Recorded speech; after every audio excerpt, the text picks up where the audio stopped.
সমুদ্রের বুক চিরে 3টি স্পিড বোট সর্বোচ্চ গতিতে এগিয়ে যাচ্ছে। ঢেউ কেটে সামনে ছুটে চলা বোটগুলোর প্রতিটিতেই রয়েছে ইরানের স্পেশাল মেরিন কমান্ডো। সবার দৃষ্টি এক জায়গায়, দূরে থাকা একটি বিশাল জাহাজের দিকে। কন্ট্রোল রুম থেকে নির্দেশ স্পষ্ট, যে কোনো মূল্যে জাহাজটিকে থামাতে হবে। সময় খুবই কম, আর প্রতি মুহূর্তে পরিস্থিতি জটিল হয়ে উঠছে। এই নাটকীয় দৃশ্যের শুরুটা ছিল কয়েক ঘণ্টা আগে। ইরানের দক্ষিণের একটি গুরুত্বপূর্ণ সমুদ্র বন্দর তখন একেবারেই স্বাভাবিক। কার্গো জাহাজ আসা যাওয়া করছে, বন্দরের শ্রমিকরা ব্যস্ত নিজেদের কাজে। হঠাৎ করেই রাডার কন্ট্রোল রুমে ধরা পড়ে একটি অচেনা সিগন্যাল। নিষিদ্ধ এলাকায় একটি ছোট নৌকা ধীরে ধীরে বন্দরের দিকে এগিয়ে আসছে। প্রথমে বিষয়টি গুরুত্ব পায়নি, কিন্তু অভিজ্ঞ এক রাডার অফিসারের সন্দেহ জাগে। এই এলাকায় মাছ ধরার নৌকার থাকার কথা নয়।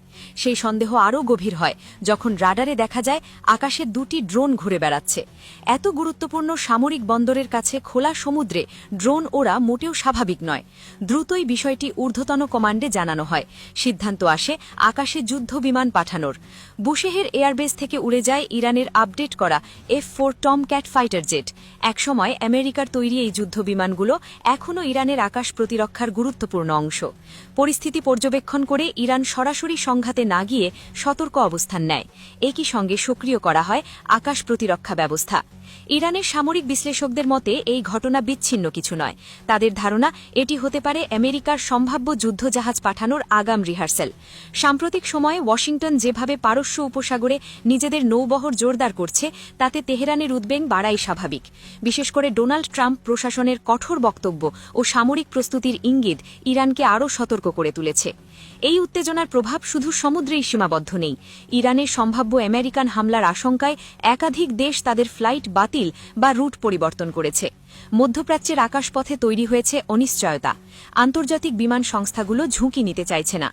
ইরানের পক্ষ থেকে স্পষ্ট বার্তা দেওয়া হয়েছে, তারা যুদ্ধ চায় না, তবে নিজেদের জলসীমা ও আকাশসীমা রক্ষায় কোনো ছাড় দেবে না।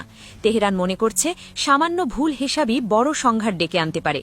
অন্যদিকে আমেরিকা এখনও সরাসরি কোনো মন্তব্য না করলেও তাদের সামরিক নড়াচড়া পরিস্থিতিকে আরও জটিল করে তুলছে। সব মিলিয়ে এই অচেনা জাহাজ আর স্পিড বোটের ঘটনা মধ্যপ্রাচ্যের চলমান উত্তেজনার আরেকটি অধ্যায়। এটি কি শুধুই শক্তি প্রদর্শন, নাকি বড় কোনো সংঘাতের পূর্বাভাস? সেই প্রশ্নের উত্তর খুঁজছে এখন গোটা বিশ্ব।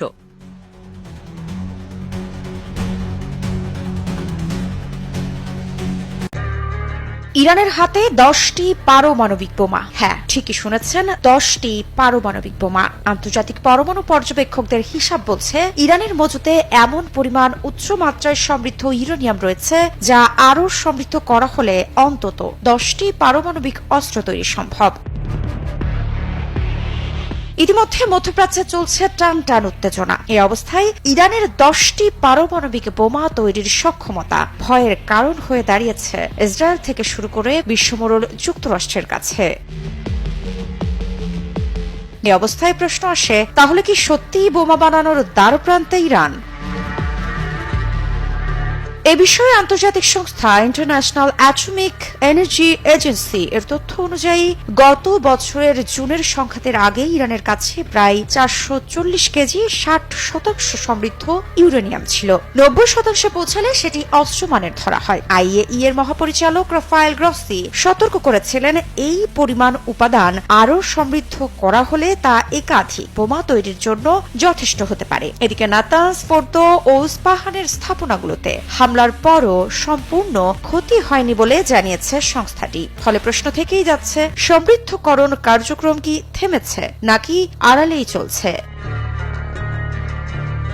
বিশ্লেষকদের একাংশ বলছেন, অস্ত্রমানের সমমান ইউরেনিয়াম উৎপাদন করা আর কার্যকর পারমাণবিক বোমা বানানো এক জিনিস নয়। মার্কিন গোয়েন্দা মূল্যায়নে বলা হয়েছে, ইরান চাইলে খুব অল্প সময়ের মধ্যেই অস্ত্রমানের সমমান উপাদান তৈরি করতে পারে, কিন্তু পূর্ণাঙ্গ ওয়ারহেড বানাতে দরকার ডিজাইন, মিনিমিটারাইজেশন, ডেলিভারি সিস্টেম, যা এখনো নিশ্চিতভাবে প্রমাণিত নয়। সবচেয়ে গুরুত্বপূর্ণ বিষয় 10টি বোমা কথাটি সরাসরি প্রস্তুত অস্ত্র বোঝায় না, এটি সম্ভাব্য হিসাব। যদি 60% ইউরেনিয়াম 90% উন্নীত করা যায়, প্রযুক্তিগত বাধা না থাকে, রাজনৈতিক সিদ্ধান্ত নেওয়া হয় এবং অস্ত্রায়নের সব ধাপ সফলভাবে সম্পন্ন হয়, তবেই তা সফলভাবে পারমাণবিক অস্ত্র তৈরি করতে পারে। IAEA এখনো সক্রিয়ভাবে ইরানের পারমাণবিক বোমা তৈরির প্রমাণ পায়নি। এমনকি রাফায়েল গ্রসি স্পষ্টভাবে বলেছেন, বর্তমানে সক্রিয় অস্ত্র উন্নয়নের নিশ্চিত প্রমাণ নেই। ইরানও বোমা তৈরির অভিযোগ অস্বীকার করেছে। তাহলে হুমকি কোথায়? হুমকি মূলত 3 জায়গায়: দ্রুত ব্রেকআউট সক্ষমতা, অল্প সময়ের মধ্যে অস্ত্র মানের সমমান উপাদান তৈরি করার সম্ভাবনা এবং পরিদর্শনের সীমাবদ্ধতা। ইরান এখনো আনুষ্ঠানিকভাবে পারমাণবিক অস্ত্রধারী রাষ্ট্র নয়, কিন্তু প্রযুক্তিগতভাবে কতটা কাছে সেই প্রশ্নই আজকের বড় ভূরাজনৈতিক ধাঁধা। তবে 10টি বোমা শিরোনামে আতঙ্ক আছে।